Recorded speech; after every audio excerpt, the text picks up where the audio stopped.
Lucas capítulo 6, versículo 37 nos recuerda: no juzguéis y no seréis juzgados, no condenéis y no seréis condenados, dad y se os dará medida buena, apretada, remecida y rebosando, darán en vuestro regazo, porque con la misma medida con que medís, os volverán a medir. Y les decía una parábola: ¿acaso un ciego puede guiar a otro ciego? ¿No caerán ambos en el hoyo? El discípulo no es superior a su maestro, mas todo el que fuere perfeccionado será como su maestro. Continúa entonces nuestro Señor en el Sermón del Monte, visto desde el ángulo de Lucas, diciendo: ¿por qué miras la paja que está en el ojo de tu hermano? Se refiere acá con la palabra paja a una astilla pequeña. Y cuando habla de el ojo de tu hermano es en el ojo ajeno. ¿Por qué miras la paja que está en el ojo de tu hermano y no echas de ver la viga que está en tu propio ojo? La palabra entonces ahora que usa para el sucio en el ojo propio es viga. Comparada con la astilla a la cual se refiere con la palabra paja, la diferencia es enorme. Nos recuerda entonces que el espíritu de crítica y censura es enorme por su falta de ágape, es monumental. Recuerda lo que dice el mismo Evangelio de Lucas, en el capítulo 18, versículo 9 al 14. Una historia que todos llevamos adentro en el corazón. Cuando lleguemos a ese capítulo la desmenuzaremos, por hoy solo leámosla. A unos que confiaban en sí mismos como justos, ese es el problema del espíritu de crítica, y menospreciaban a los otros, dijo también esta parábola: 2 hombres subieron al templo a orar. Uno era fariseo y el otro publicano. El fariseo, puesto en pie, oraba consigo mismo de esta manera: Dios, te doy gracias porque no soy como los otros hombres, ladrones, injustos, adúlteros, ni aun como este publicano. Ayuno 2 veces a la semana, doy diezmos de todo lo que gano. Mas el publicano, estando lejos, no quería ni aun alzar los ojos al cielo, sino que se golpeaba el pecho diciendo: Dios, sé propicio a mí, pecador. Os digo, continuó el Señor Jesús, que éste descendió a su casa justificado antes que el otro. Porque cualquiera que se enaltece será humillado, y el que se humilla será enaltecido. Entonces el espíritu de crítica eleva a quien lo posee de manera exponencial sobre los demás, en su propia opinión desde luego. Por lo tanto, menosprecia desde ese pináculo a los otros. El Señor los llama enaltecidos y les pronostica un futuro muy, muy triste: la humillación. Y no echas de ver la viga que está en tu propio ojo. Continúa, el Señor no lo suelta a uno hasta que lo hace entender. ¿O cómo puedes decir a tu hermano? Mire, nuevamente, el Señor quiere señalar que lo que es criticar y censurar nos deja por fuera de obrar con misericordia. Misericordia y crítica, misericordia y censura no van de la mano, son diametralmente opuestos. ¿O cómo puedes decir a tu hermano: hermano, déjame sacar la paja que está en tu ojo? El que posee o lo que posee espíritu de crítica o está poseído por eso, no sé, siempre está dispuesto a ver los errores de los demás Es que es algo instantáneo, es automático. Le fluye de su naturaleza caída con una velocidad impresionante y pasmosa. Sí. Hermano, déjame sacar la paja que está en tu ojo. Y dice el Señor Jesús, no mirando tú la viga que está en el ojo tuyo. Es que pasamos por alto nuestras propias faltas y defectos. El espíritu de crítica nos lleva a observar las de los demás y hacernos ciegos a las nuestras. Y resulta que nuestras propias faltas son enormes, según el Señor Jesús, si llegan a ser comparadas con las del prójimo. Esto es una cosa muy seria, vuelvo y te digo, es la constitución del reino. Este sermón del monte es la constitución del reino. Yo sé que podemos enamorarnos de las epístolas y sus autores, tratar de respirar como Pablo, correr como Pedro. Sí, mirar como Juan. Tantas cosas. Tener un aire de escritor a los hebreos. Pero todas ellas solo son el desarrollo de esta constitución dada en este sermón del monte por el Señor Jesús, que es Dios.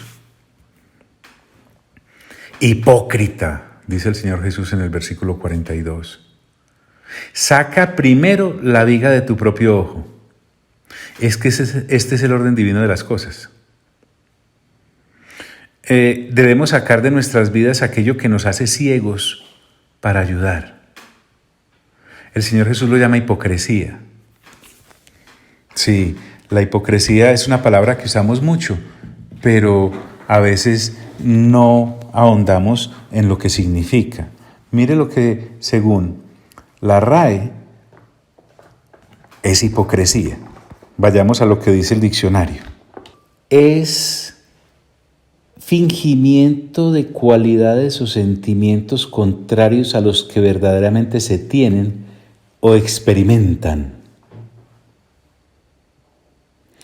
E hipócrita es aquel que actúa con hipocresía. Hipócrita. ¿Qué le parece? El Señor Jesús nos dice, saca primero la viga de tu propio ojo y entonces verás bien para sacar la paja que está en el ojo de tu hermano. Mire qué interesante. Este es el orden divino de las cosas. Saca primero lo de tu propio ojo, aquello que nos hace ciegos para ayudar, y entonces verás bien para sacar la paja que está en el ojo de tu hermano. ¿Por qué? Porque entonces ya la vista nos queda clara, nos queda nítida. La crítica habrá salido de nuestra manera de ser.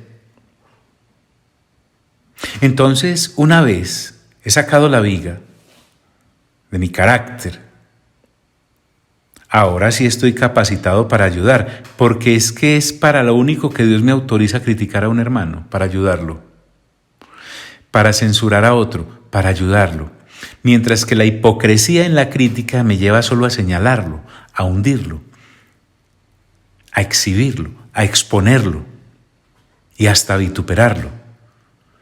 Pero para lo único que yo puedo arrimarme a la vida íntima de una persona es para ayudarle a salir de donde está. Si es para otra cosa, el Señor Jesús me dice, ahí no entres. Hipócrita, saca primero la viga de tu propio ojo y entonces verás bien para sacar la paja que está en el ojo de tu hermano. Y entonces el Señor Jesús comienza a dar unos ejemplos. El anterior es para oftalmólogos, optómetras y todos aquellos que tengan que ver con exámenes del órgano de la visión. Pero sabemos que se está refiriendo es para que entendamos que es juzgar a los demás lo que el Señor Jesús está hablando. No se vaya a dejar enredar por la parábola. Continúa entonces él diciendo, y ahora va para agricultores el mismo ejemplo, no es buen árbol el que da malos frutos. Aquí entonces va a usar el reino vegetal. Un ejemplo para agricultores. Mejor dicho, más claro nos va a quedar. Lo vas a ver. No es buen árbol el que da malos frutos. Obvio, se está refiriendo a las obras de la carne. Ni árbol malo el que da buen fruto. Ahora, mientras que en la parte anterior, cuando dice no es buen árbol, se está refiriendo a las personas no nacidas de nuevo, aquí el buen árbol, el que da buen fruto, está referido a la persona nacida de nuevo. Y cuando se refiere a dar buen fruto es la vida en el espíritu. Sí, el hago, papa, bebo, fe, mate que aprendimos allá en Gálatas. Amor, gozo, paz, paciencia, benignidad, bondad, fe, mansedumbre y templanza. Contra estas cosas no hay ley. Y sigue con el ejemplo para agricultores. Porque cada árbol se conoce por su fruto. Ojo pues, no se deje enredar por la parábola. Lo que el Señor Jesús está diciendo, ¿usted quiere saber si una persona es nacida de nuevo? Mire su accionar. ¿Usted quiere saber si una persona no ha nacido de nuevo? Mire su accionar. ¿Y por qué, Señor? Preguntaría uno. Y Él nos contesta, porque cada árbol se conoce por su fruto. Y dice, pues no se cosechan higos de los espinos. Higos acá serían buenos frutos. Pero la maleza, que son los espinos, no puede dar buenos frutos. La maleza solo da maleza. Le es imposible a un espino dar higos.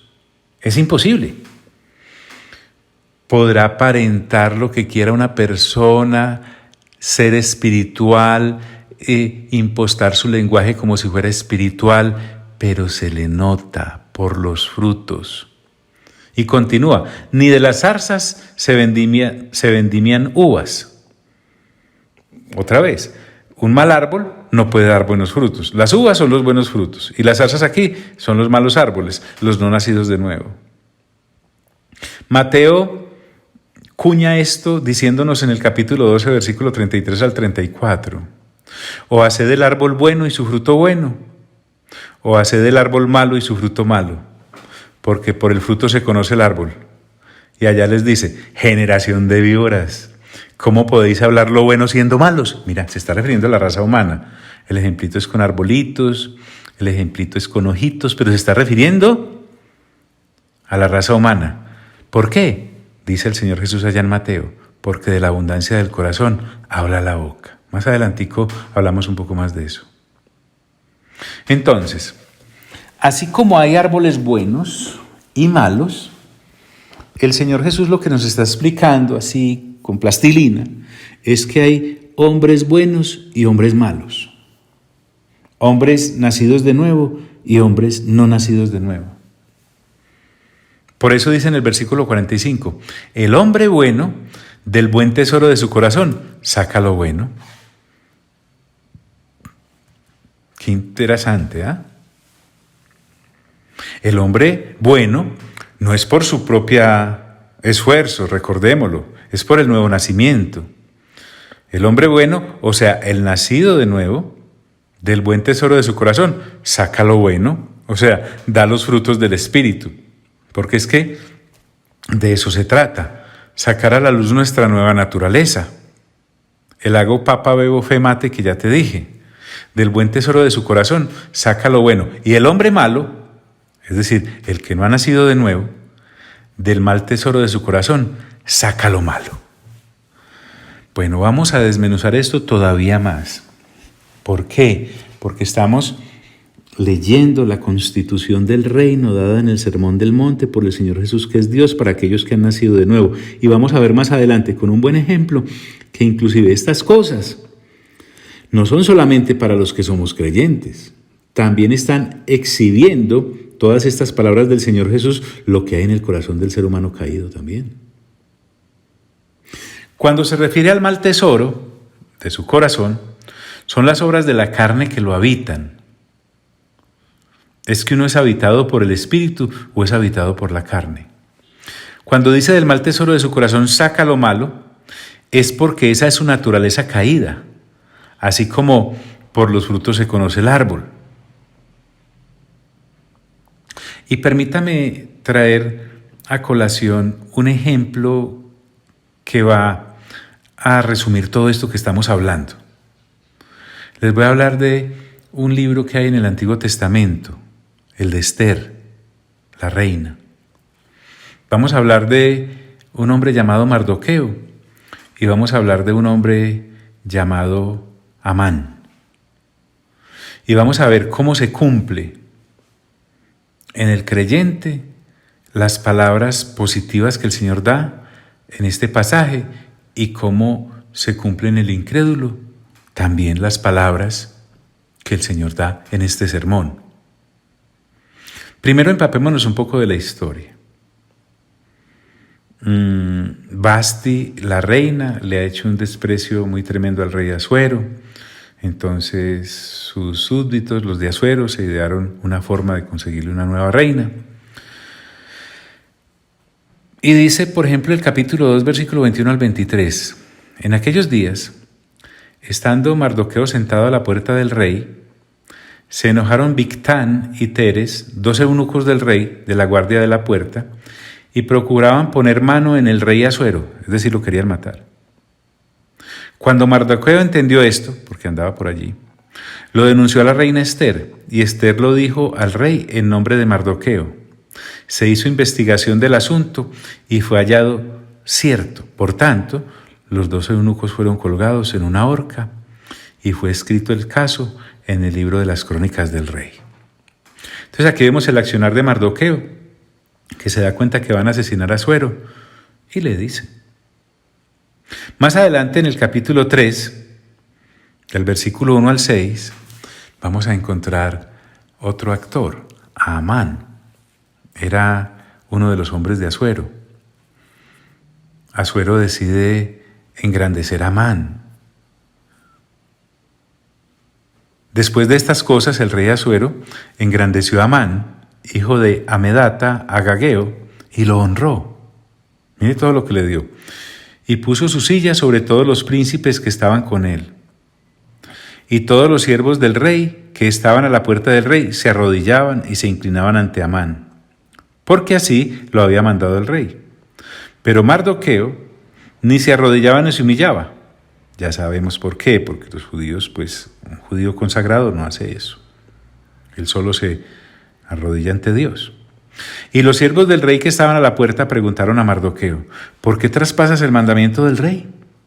Aconteció que hablándole cada día de esta manera y no escuchándolos él, lo denunciaron a Amán para ver si Mardoqueo se mantendría firme en su dicho. Recuerde, siempre habrá alguien para ponerlo a prueba uno, si es creyente. Porque ya él les había declarado que era judío. Y vio Amán que Mardoqueo ni se arrodillaba ni se humillaba delante de él, y se llenó de ira. Pero tuvo en poco poner mano en Mardoqueo solamente, pues ya le habían declarado cuál era el pueblo de Mardoqueo, y procuró Amán destruir a todos los judíos que había en el reino de Asuero, el pueblo de Mardoqueo.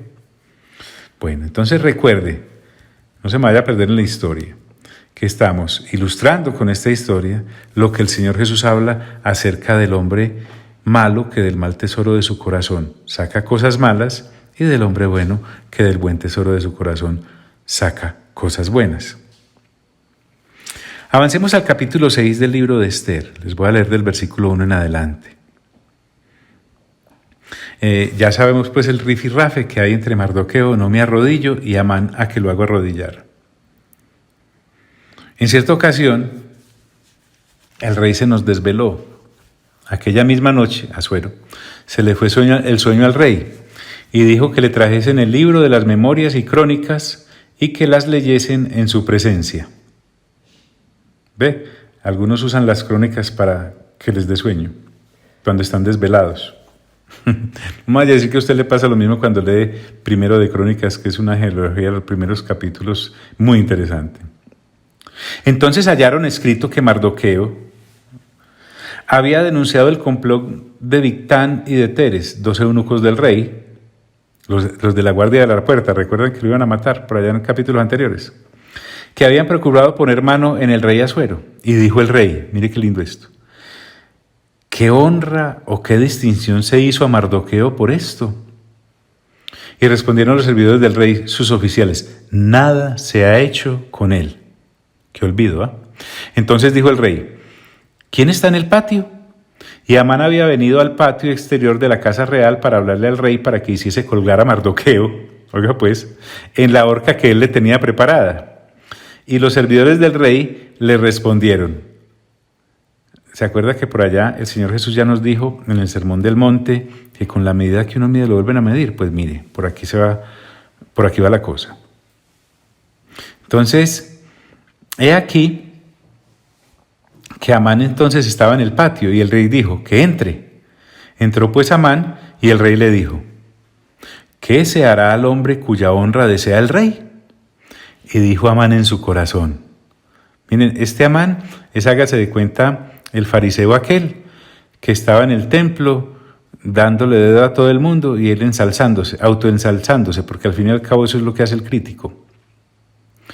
Además recuerde que mientras el Sermón del Monte está saliendo de la boca del Señor Jesús, por allí también andan los fariseos. Y dijo Amán en su corazón: ¿a quién deseará el rey honrar más que a mí? Y respondió Amán al rey: para el varón cuya honra desea el rey, traigan el vestido real de que el rey se viste, y el caballo en que el rey cabalga, y la corona real que está puesta en su cabeza. Y den el vestido y el caballo en mano de alguno de los principales más nobles del rey, y vistan a aquel varón cuya honra desea el rey, y llévenlo en el caballo por la plaza de la ciudad, y pregonen delante de él. Así se hará al varón cuya honra desea el rey. Recuerden pues que Amán está dando ese consejo pensando que es para él mismo. Entonces el rey le dijo a Amán: date prisa, rápido, rápido, toma el vestido y el caballo como tú has dicho, y hazlo así con el judío Mardoqueo, que se sienta en la puerta real. Puedo ver la cara de Amán.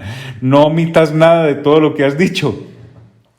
Y Amán tomó el vestido y el caballo y vistió a Mardoqueo y lo condujo a caballo por la plaza de la ciudad e hizo pregonar delante de él: así se hará al varón cuya honra desea el rey. Después de esto, Mardoqueo volvió a la puerta real y Amán se dio prisa para irse a su casa. Ay, ¿qué les parece eso? Apesadumbrado y cubierta su cabeza. Contó luego Amán a Zeres, su mujer, y a todos sus amigos todo lo que le había acontecido. Entonces le dijeron sus sabios y Zeres, su mujer: si de la descendencia de los judíos es ese Mardoqueo delante de quien has comenzado a caer, no lo vencerás, sino que caerás, por cierto, delante de él. Recuerden que el Señor dijo que el que se humilla será enaltecido y el que se enaltece será humillado. Mire pues, cuando uno va de espaldas no hay barranca que lo ataje.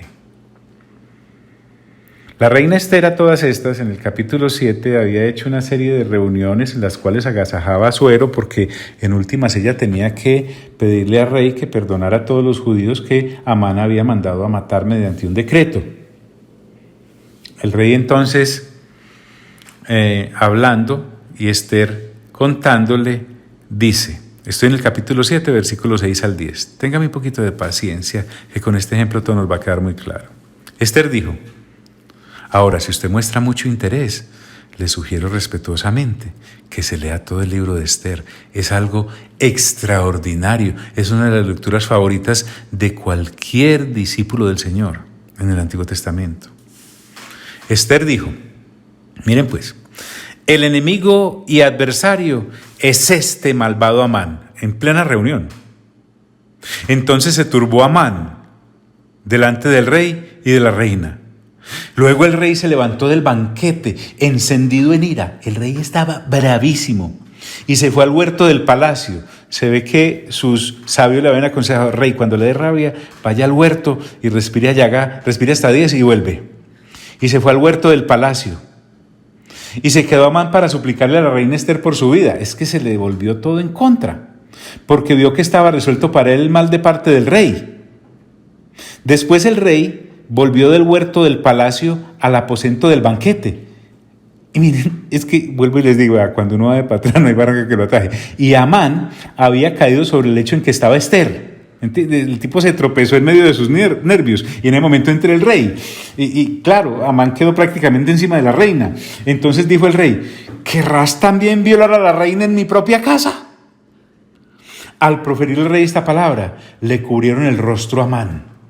Y dijo Arbona, uno de los eunucos que servían al rey, he aquí en la casa de Amán la horca de 50 codos de altura que hizo Amán para Mardoqueo, el cual había hablado bien por el rey. Entonces el rey dijo, colgadlo en ella. Así colgaron a Amán en la horca que él había hecho preparar para Mardoqueo, y se apaciguó la ira del rey. Bueno, créame que hago un esfuerzo titánico para no quedarme sacándole enseñanza ilustre a este pasaje del libro de Esther. Hágalo usted por mí, por favor. Léalo con su familia, completico. Ahora, la cosa no quedó ahí. Cuando avanza uno al capítulo 9, en versículos graneaditos que escogí para no hacerle muy largo la ilustración, el asunto es que los que estaban a favor de Amán también se les volvió la cosa en contra.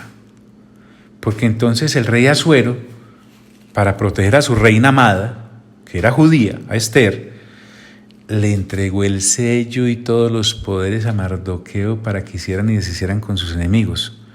Pero quiero que miremos a dónde lleva el orgullo, la vanidad, el espíritu de crítica y de soberbia del hombre malo. En Susa, capital del reino, mataron y destruyeron los judíos a 500 hombres. Por Atá, Adalía, Aridata, Parmasta, Arisai, Aridai y Baisata, 10 hijos de Amán, hijo de Amedata, enemigo de los judíos, pero no tocaron sus bienes. Y dijo el rey a la reina Esther, mire pues, en Susa, capital del reino, los judíos han matado a 500 hombres y a 10 hijos de Amán. ¿Qué habrán hecho en las provincias del rey? ¿Cuál pues es tu petición? Y te será concedida. ¿O qué más es tu demanda? Y será hecha. Y respondió Esther, si place al rey, concédase también mañana a los judíos en Susa que hagan conforme a la ley de hoy, la ley que el mismo Amán había promulgado, y que cuelguen en la horca a los 10 hijos de Amán. Y mandó el rey que se hiciese así. Se dio la orden en Susa, y colgaron a los 10 hijos de Amán. John, me perdí en el ejemplo, porque es que estamos viendo esto, si yo estaba en el Sermón del Monte, precisamente para ilustrarlo, para que veamos que estas cosas son verdaderamente serias. Entonces nos queda claro lo que el Señor Jesús dice.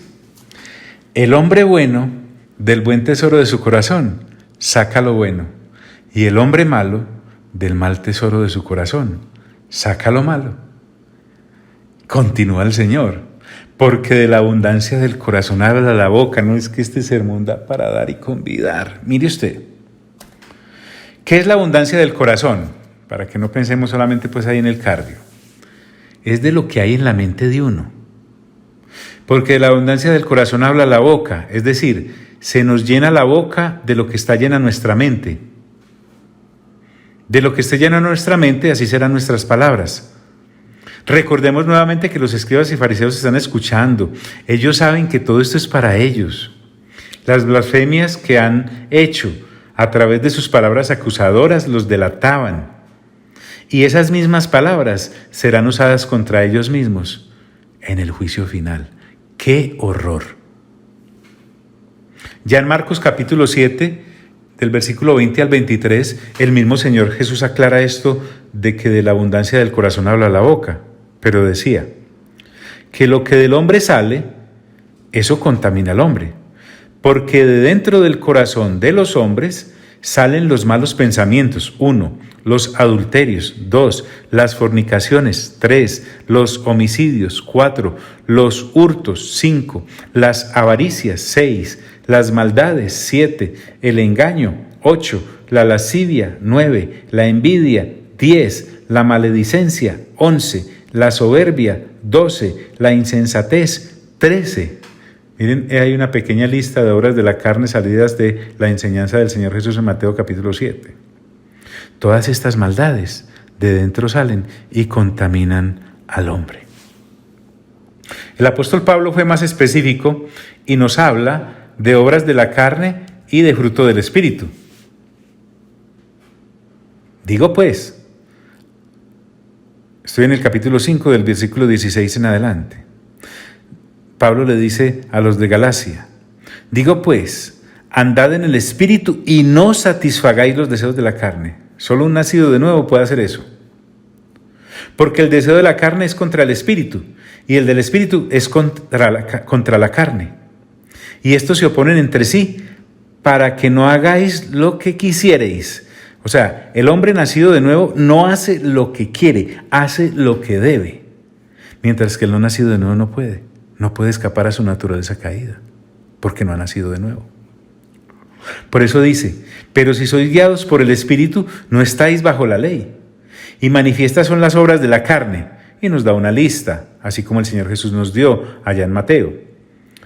La lista que nos da Pablo es 1, adulterio, 2, fornicación, 3, inmundicia, 4, lascivia, 5, idolatría, 6, hechicerías, 7, enemistades, 8, pleitos, 9, celos, 10, iras, 11, contiendas, 12, disensiones, 13, herejías, 14, envidias, 15, homicidios, 16, borracheras, 17, orgías. Y uno dice, por fin acabó. No, Pablo es más amplio que el Señor Jesús, porque termina diciendo, y cosas semejantes a estas, acerca de las cuales os amonesto, como ya os lo he dicho antes, que los que practican tales cosas no heredarán el reino de Dios.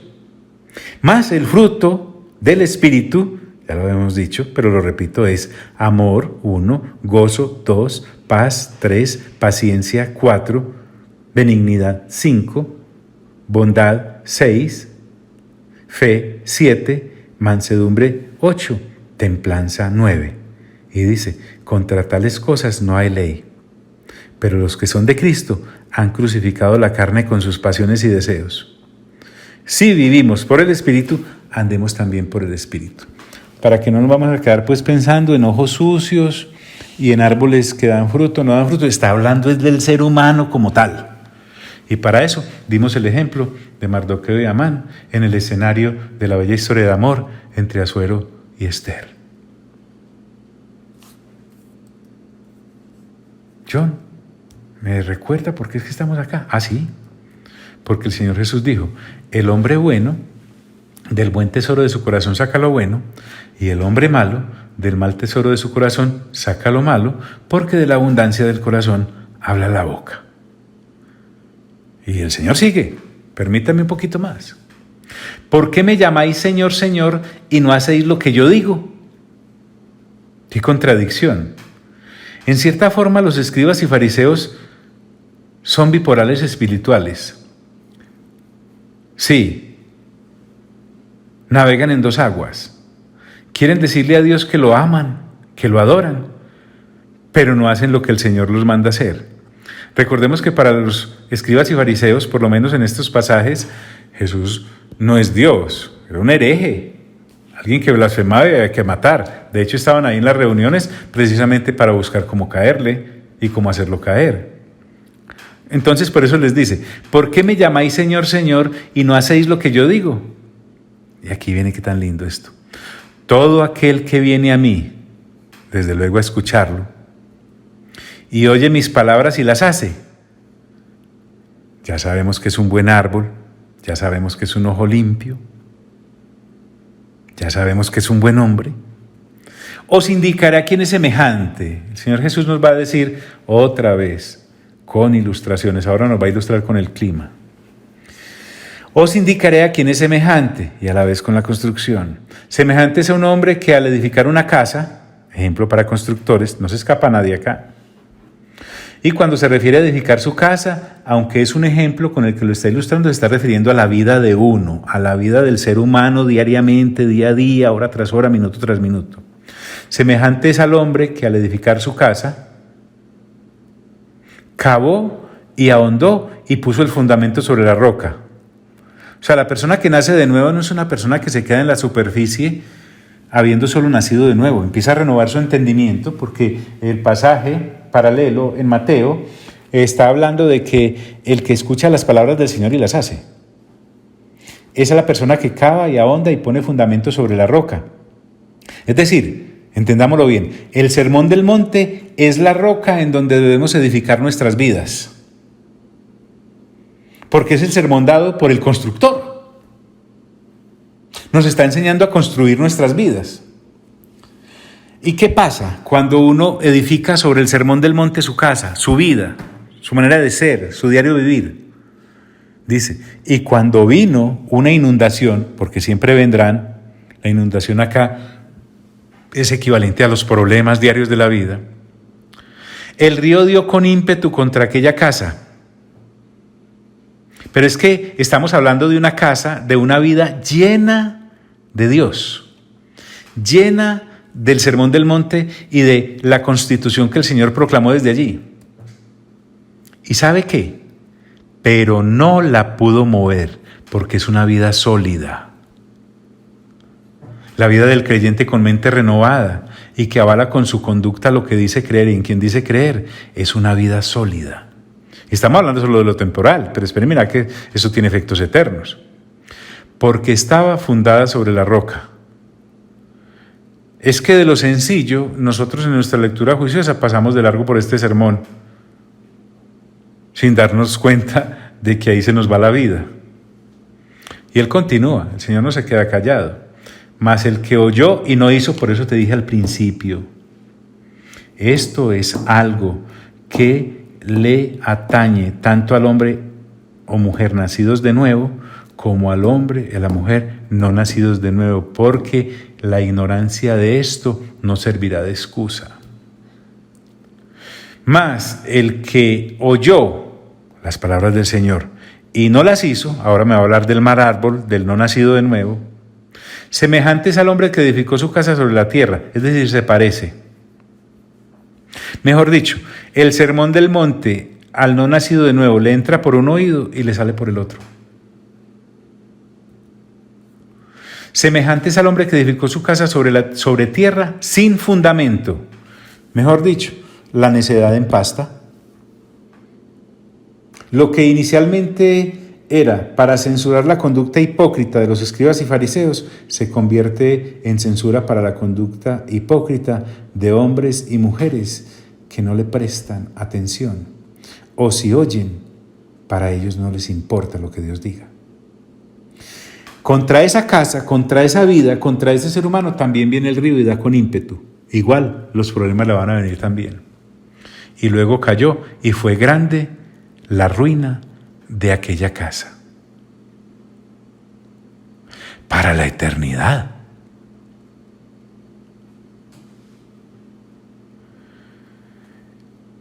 Para aquellos que recibieron este sermón en su momento, el asunto estaba muy claro con esta parábola o ejemplo que el Señor acaba de dar. Lo de la casa construida después de haber cavado y ahondado y poner el fundamento sobre la roca. Es que los ríos de las tierras bíblicas están secos la mayor parte del año. Pero en invierno y en primavera, con la llegada de las lluvias, empieza a aumentar el caudal de aquellos lechos secos. Y de un momento a otro se convierten en ríos bravísimos. La gran mayoría de los habitantes, de forma descuidada, construyen sus casas con piedras o ladrillos secados al sol, pero no las fundamentan. De manera que cuando llegan las tormentas, se afloja la mezcla con las que unieron los ladrillos o las piedras y cataplum, sus muros se derrumban. Clarísimo estaba para ellos, clarísimo queda hoy para nosotros. A eso se refiere. Todo aquel que viene a mí y oye mis palabras y las hace. os indicaré a quién es semejante. Semejante es al hombre que al edificar una casa, cavó y ahondó y puso el fundamento sobre la roca, y cuando vino una inundación, el río dio con ímpetu contra aquella casa, pero no la pudo mover, porque estaba fundada sobre la roca. Mas el que oyó y no hizo, semejante es al hombre que edificó su casa sobre tierra, sin fundamento, contra la cual el río dio con ímpetu, y luego cayó, y fue grande la ruina de aquella casa. Amado Padre Celestial, gracias. Amado Señor Jesús, gracias. Amado Espíritu Santo, gracias. Más clarito no les pudo quedar. A ustedes sea toda la gloria, a ustedes sea toda la honra, a ustedes sea todo el honor. Perdónanos, amado Padre, la negligencia de haber pasado por alto la seriedad de estas palabras que el Señor Jesús, que es Dios, nos dio. Pero que gracias a la labor tutora y docente del Espíritu Santo, hoy podemos detenernos y mirar con asombro lo poderosa que es la palabra del Sermón del Monte, la constitución del Evangelio del Reino, para el actuar de aquellos que nos decimos ser nacidos de nuevo y nacidas de nuevo, para diferenciarnos, como puedes exigirlo, de todos aquellos que aún no te conocen. Gracias. Nos queda muy claro que por los frutos nos conocerán. Nos queda muy claro que para sacar la pajita del ojo de alguien antes debemos sacar la viga, y eso para ayudarlo del nuestro. Nos queda muy claro que por los frutos se conoce. Todo nos quedó clarito. Y te pedimos que nos lo aclares aún más mientras vamos en este peregrinar hacia la eternidad que nos espera contigo. Amén, amén y amén.